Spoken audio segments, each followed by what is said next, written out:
Bonjour, привет, shalom y hola a todos ustedes, podcasters, viajeros y oyentes. Bienvenidos a Thomas and Trips Podcast. Ya sea que estés cocinando, limpiando, caminando, pintando, manejando, estudiando o sentado en tu casa quizás, quédate con nosotros y disfruta de un buen relato.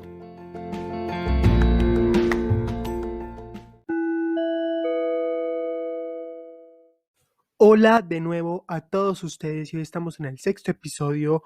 Este es ya el último de esta primera serie que fueron 6 episodios sobre las generalidades del podcast, toda esta parte de las generalidades sobre cultura y lo que involucra todos los episodios y los temas que trataremos, porque esto se trata Thomas and Trips Podcast. Y previo a comenzar, hablando toda esta parte de libros de literatura, de escritores, de lectura, todo lo que abarcaremos hoy, me gustaría mencionar que el objeto del día, el souvenir de hoy, con muchas ganas que venía teniendo, es la máquina de escribir. Yo sé que no es suficiente el tiempo que le voy a dedicar el día de hoy porque solamente va a ser un abrebocas a este maravilloso objeto, a este invento que revolucionó la manera de escribir, pero es bueno mencionarlo y más con el tema que vamos a tratar. La máquina de escribir se gesta inicialmente en 1575. Este invento tuvo, según historiadores, alrededor de 52 presentaciones, o sea que hubo 52 modelos diferentes que se presentaron hasta poder definir uno que se acomodara a las generalidades de la población, lo que implicó que hubo modelos en Inglaterra, en Francia, en los Estados Unidos, en muchos lugares, y el caso es que luego de todo esto se da comercialmente, o sea, salía al mundo porque al principio no fue muy bien recibida en 1874 y se enfoca más que todo en el comercio, en oficinas y en todo este ambiente en 1870. Sabemos que la máquina de escribir ya es un legado de Gutenberg por toda la parte de la imprenta, de los tipos, de la tinta, bueno, permite una impresión masiva. Y mucho más aún cuando esto se convertiría luego en la impresora y lo que hoy conocemos hoy en día, que evoluciona no solamente por el legado que tuvo el teclado de QWERTY, que es el mismo que hoy se usa en el lenguaje inglés, así como en las lenguas romances, en los computadores. Y tocando este tema, es importante aún decir datos que la primera novela que se hizo mecanografiada fue hecha por Mark Twain, este escritor estadounidense, y se dio en 1883, el primer libro que se hizo mecanografiado. Esto fue un hito y en la actualidad se puede ver que aún hay escritores que todos sus libros los hacen mecanografiados, por ejemplo, Cormac McCarthy. Sus libros son todos mecanografiados, él escribe aún en día en mecanografía. Hay otros que también son un legado de hitos desde la mecanografía, como Jack Kerouac o este hombre, el escritor de Los Señor de los Anillos, Tolkien. Él también es un icono en la parte de la máquina de escribir.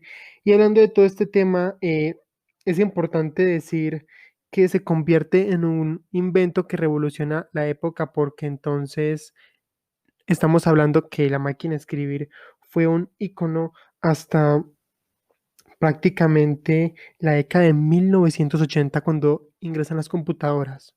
Hoy en día no son muy usadas, están más que conservadas como preciosos objetos de museo, aunque previo a cerrar les voy a decir que en India, curiosamente, hay algunas ciudades que debido a las dificultades para la electricidad, la comunicación y demás, siguen utilizando en oficinas estatales y comerciales la máquina de escribir. Esto es solamente un dato y continuamos.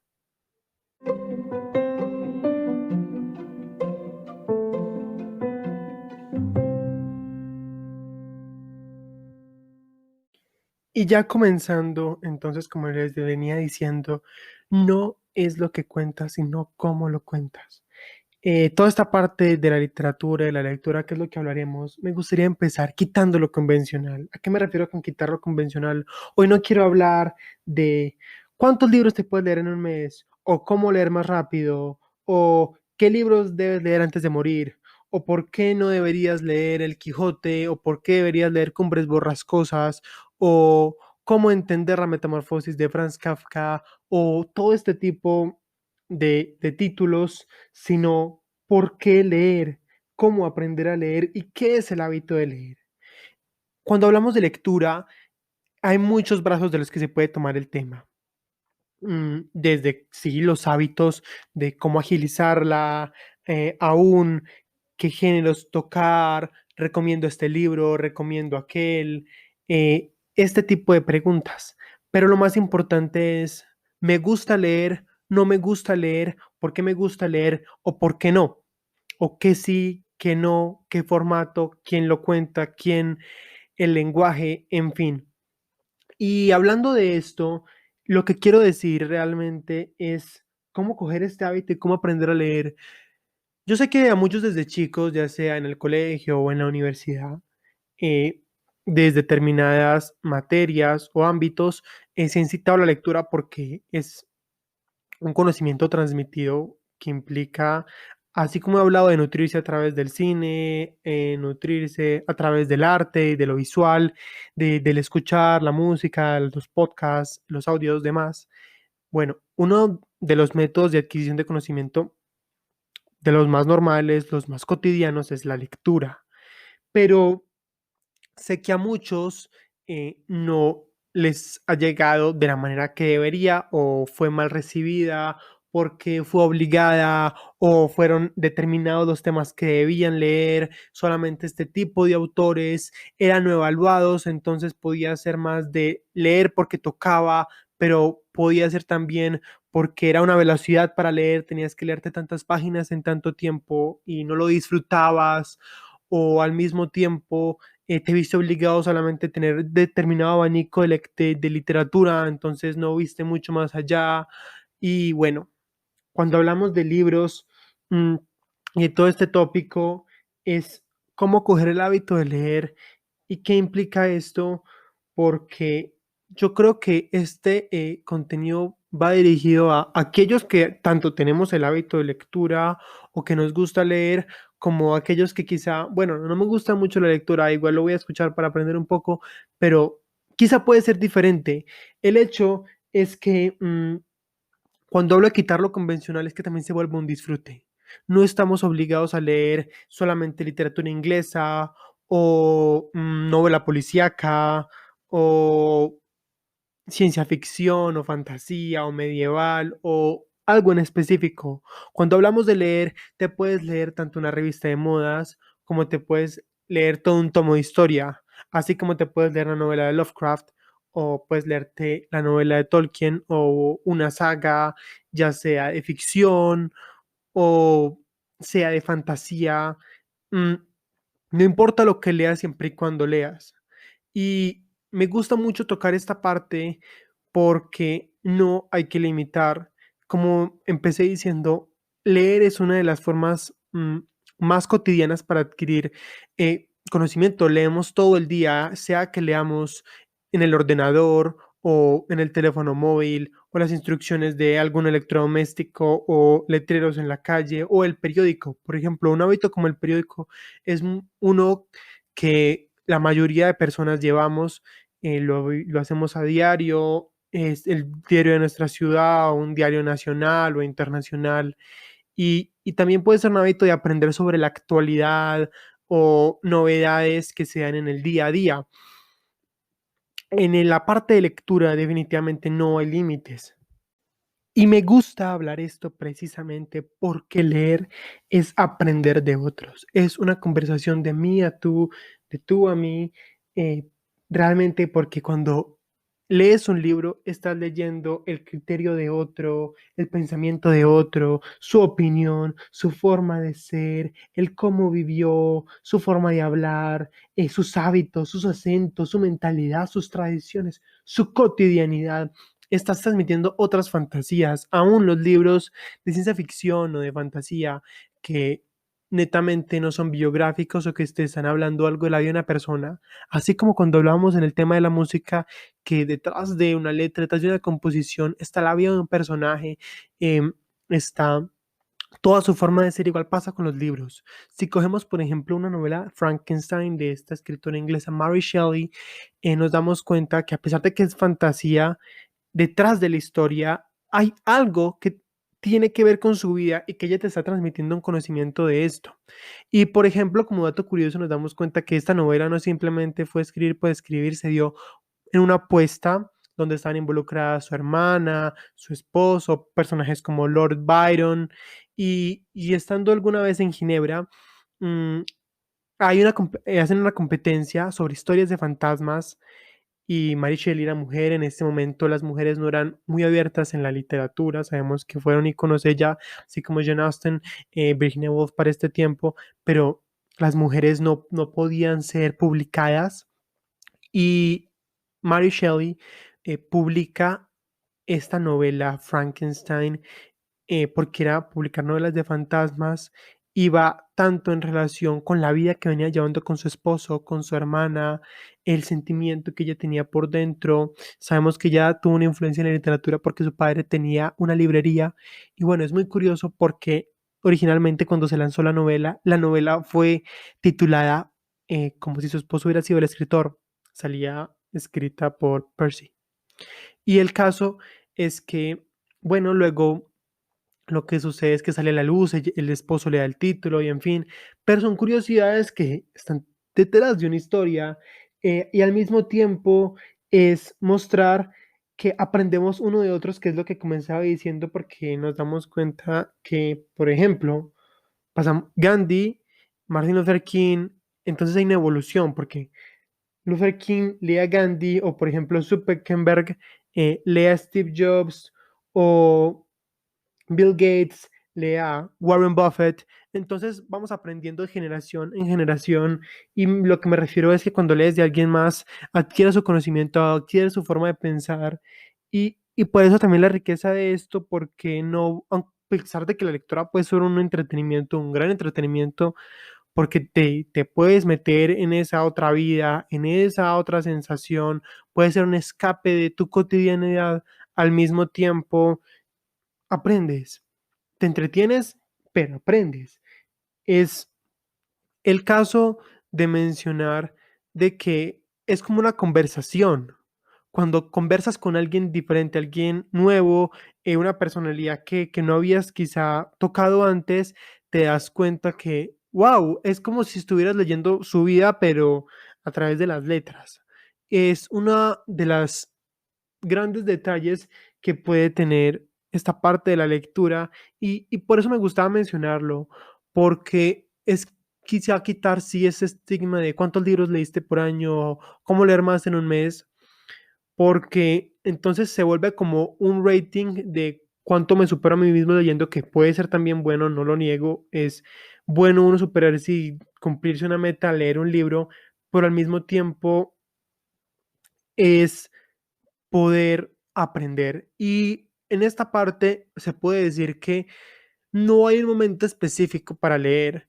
Tú puedes coger el hábito de lectura de diversas formas. Formas como qué, como siempre llevar en tu bolso o en tu cartera o con lo que andes un libro. Entonces esto te permitirá qué? Te permitirá estar en el metro y poder leer algunas páginas o sentarte a esperar el autobús y leer otro tanto. Quizá vas para una cita médica y te toca esperar, entonces sacas tu libro y lees un poco más. O al mismo tiempo estás en tu casa y antes de dormir lees un poco, o en la mañana, antes de empezar el día, lees otro tanto. No hay un horario específico para leer. Obvio, todos los cuerpos son diferentes. Hay algunos que les será más cómodo leer antes de dormir, es más, les puede ayudar a conciliar el sueño. Otros que prefieren leer en la mañana al despertarse para estar del todo vivos, pero puedes coger un hábito de poder leer más. Leyendo sin importar el lugar donde estés, porque muchas veces en las esperas, mientras aguardas que algo suceda o en un transporte o en fin, vas a poder hacer uso de tu libro, así como puedes hacer uso de tu teléfono celular.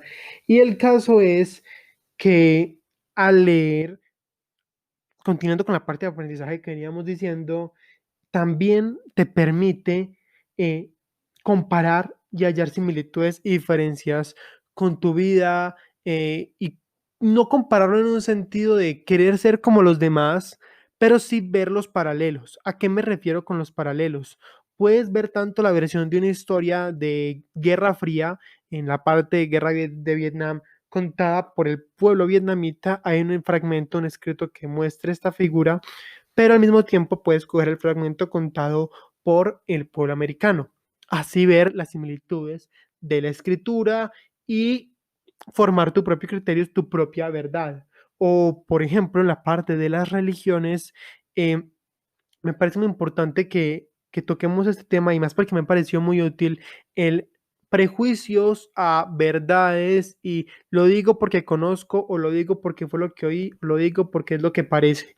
Y en la parte de lectura me parece que es muy importante cuando hablamos de esa parte de comparar y de similitudes porque coger textos como el Corán y no hablar de los musulmanes o sí de los árabes simplemente como terroristas o Mahoma es esto y en el Islam es que es esto y usan velo por esto y es que la opresión sin haberlo leído, sin haber visto el paralelo, sin haber realmente investigado, te dice, bueno, yo pensaba esto, era lo que me había contado la televisión o era lo que decían los videos o lo que decía la gente, pero es que la fuente me comprueba que no era eso lo que estaba pasando.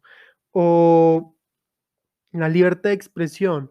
Eh, el libro se vuelve también bueno, no solamente los libros, no hablemos solamente de libros, hablemos de revistas, hablemos de reportajes, cualquier tipo de artículo, puede ser periodístico, así como puede ser un relato narrativo.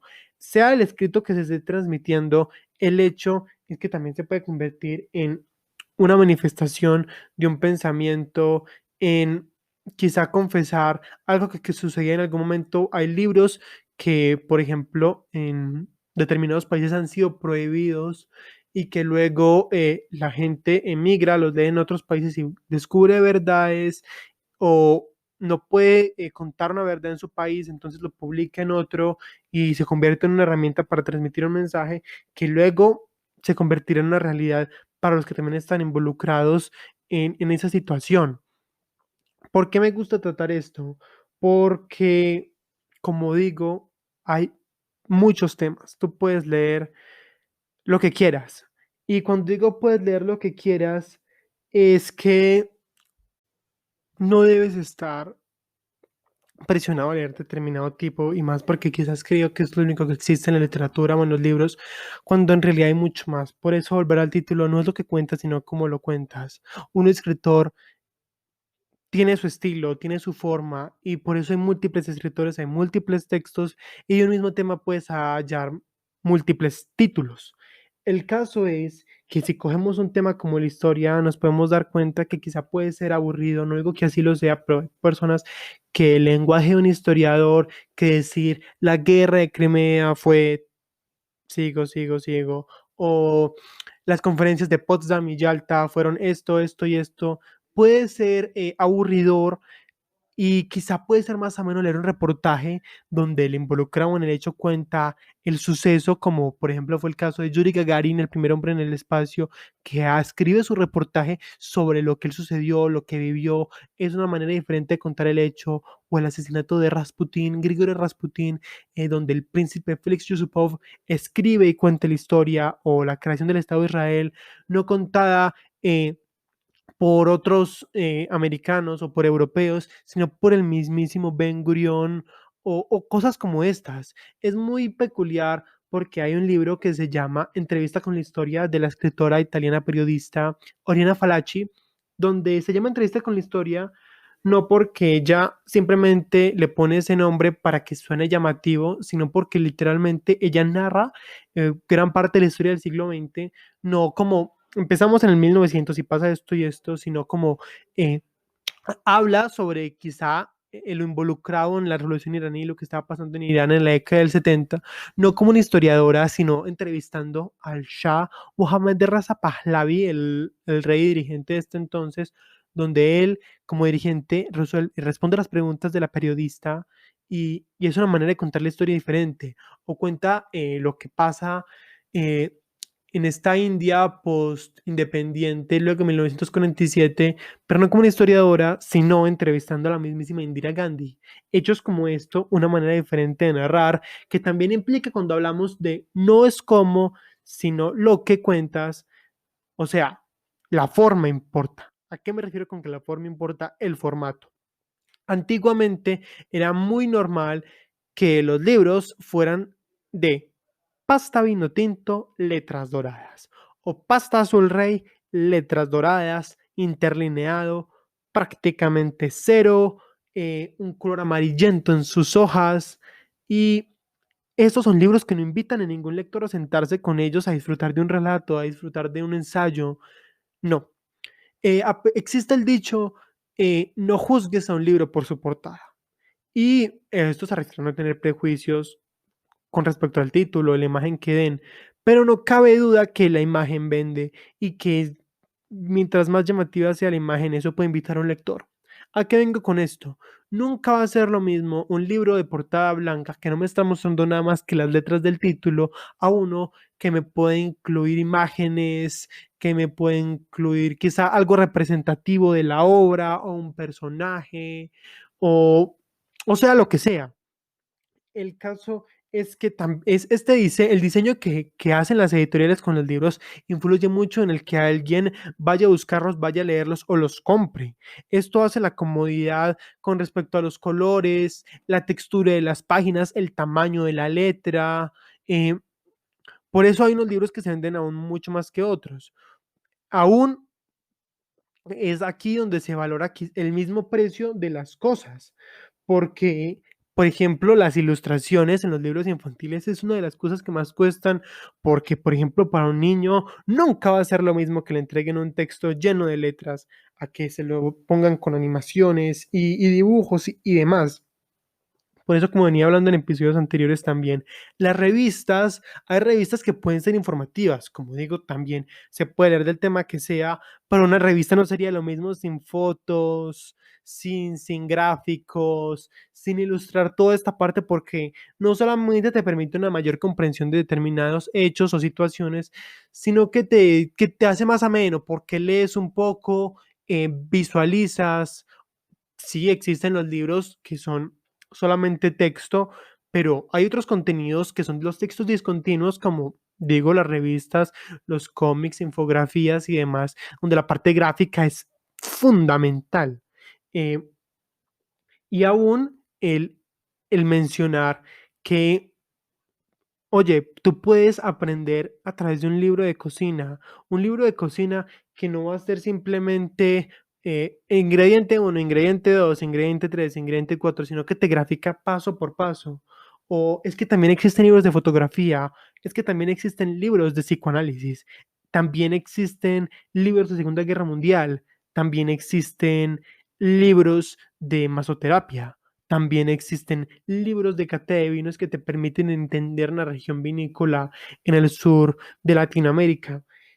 Los libros eh, son hechos para adaptarse a los diferentes gustos y poco a poco, día tras día, te nutres un poco y puedes ir cogiendo el hábito a través de empezar a buscar lo que a ti te gusta. Me gusta la mecánica, me gusta reparar cosas. Puedo buscar acerca de inventos o aún cómo reparar cosas. Yo creo que entre la parte de lectura también influyen cosas como el precio, la presentación de los textos y para esto múltiples soluciones hay. ¿A qué me refiero? Están los libros ebook, estos que se pueden leer a través del celular o del Kindle o el computador y puede ser más como para ti si no te gusta cargar con un mamotreto de papel o al mismo tiempo dices, no es que los libros en las librerías son muy costosos, no están a mi precio o bueno, yo no voy a invertir en un libro tanto dinero. Existen las librerías de libros usados. Hay muchos libros que no porque sean usados significa que van a estar malos, van a estar dañados o ya no van a ser iguales con el mismo contenido. No, hay libros que aún usado parecen nuevos porque son personas que luego los donaron, los regalaron, pero están en un estado supremamente asequible, supremamente cómodo, que puede ser útil y que el precio disminuye mucho más. Hay personas que también pueden decir, no, es que me gustan los libros nuevos, la textura, el olor, en fin, me gusta marcarlo y que sea mío, no hay problema. Siempre y cuando te adaptes a tus gustos, porque ya sea literatura cristiana, ya sea ciencia ficción, ya sea novelas para adolescentes o aún las mismas que hoy recrean las películas, es lectura. No es lo que cuentas, sino cómo lo cuentas. Escritos van a haber para todas las personas. De seguro, eh, vas a encontrar un escritor que se adapte a tu gusto. Hoy la mayoría de textos están traducidos a la mayoría de idiomas. Un libro escrito en sueco de seguro hoy lo vas a poder leer. O un libro que fue escrito en Thai, de más que ya existe la traducción al español. El hecho es que múltiples son los gustos. Simplemente acomódate el que a ti te guste y date cuenta que sí, la lectura es cultura.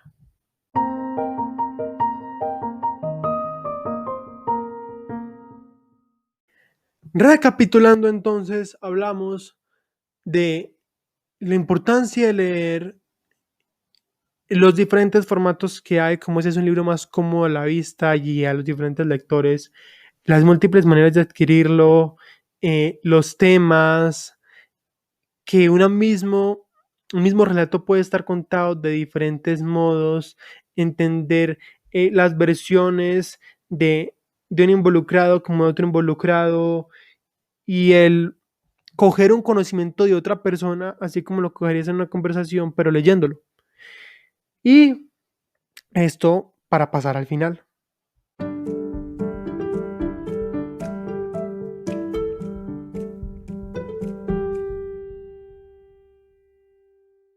Y bueno, hoy 12 de enero estamos conmemorando lo que fue la creación del Consejo de Seguridad. Este comité de la ONU, que fue el primerizo, luego de la creación de las Naciones Unidas, sabemos que era también con el objetivo de velar por la paz y la seguridad luego de toda esta catástrofe de Segunda Guerra Mundial. Y bueno, a diferencia del resto de comités, tiene la característica de que es el único que puede efectuar decisiones en sí a través de resoluciones, no simplemente conversaciones y teoría, sino tomar acción. Es importante recordarlo, así que tengámoslo en cuenta hoy 12 de enero.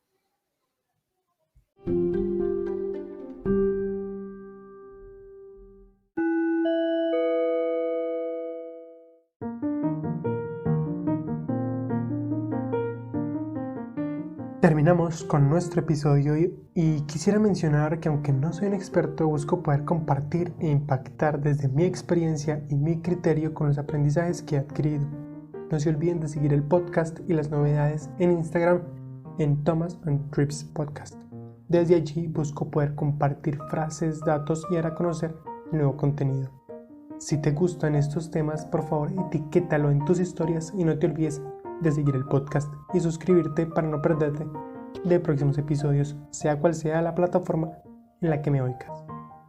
De este modo, es a través del cual me ayudas a crecer, a llegarle a más personas, a ser recomendado y en sí a darle continuidad a este proyecto que de seguro le puede gustar a otros así como a ti. Compártelo con familia, amigos o cualquiera que consideres pueda disfrutarlo. Toda recomendación, consejo y corrección es bienvenida. Puedes escribirme a través de los mensajes de voz de Anchor, el DM de Instagram o el correo thomasandtripspodcast@gmail.com. Si también deseas hacer comentarios, patrocinios o algún otro propósito, estoy abierto. En la descripción están todos estos datos y las notas del episodio de hoy para que las cheques y recuerda, nos vemos cada semana.